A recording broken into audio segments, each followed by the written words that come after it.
Roche-Beaubois. Les prix Tentation Roche-Beaubois, c'est jusqu'au 14 juin sur modèle signalé. Liste des magasins ouverts ce dimanche sur rochebeaubois.com. Bon vendredi à toutes et à tous. C'est le double expresso RTL2, il est 9h.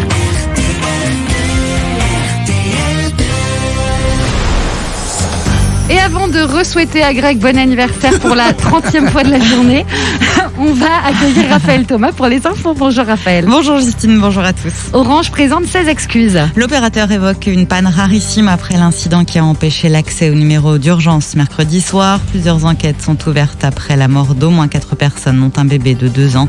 Sa mère n'est pas parvenue à joindre les secours. Une nouvelle réunion de crise a débuté il y a 1h30 maintenant à Matignon.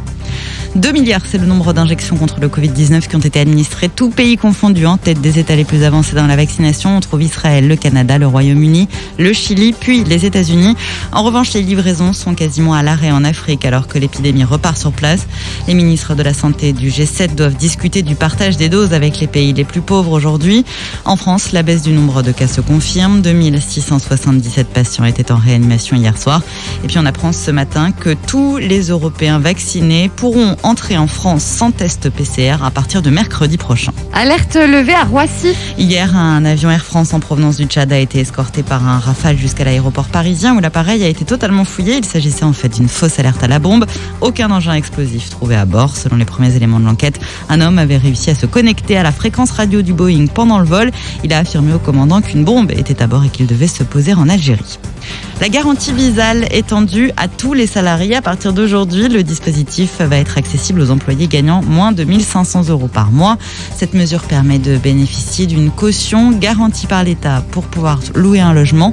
Jusqu'à maintenant, elle était réservée uniquement aux moins de 30 ans et aux travailleurs les plus précaires. Bon, on passe au sport et c'est du jamais vu à Roland-Garros. Et non, il n'y aura pas de Français au 3e tour, pas du tout. Hier, les derniers représentants, oh là là, tricolores, ils ont tous été éliminés. Voilà, Gaël Monfils, Fiona Ferro, Kristina Mladenovic, Richard Gasquet.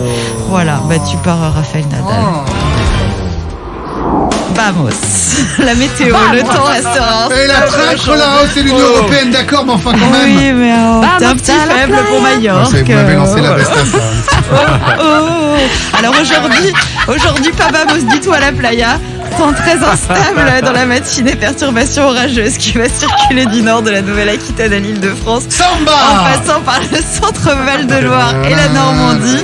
L'après-midi, elle va se décaler sur les Hauts-de-France et la Champagne-Ardenne avec des orages parfois assez forts, du vent et de la grêle. Soyez quand même prudents. Ah bah oui, faites Il gaffe. pleuvra aussi de l'Occitanie.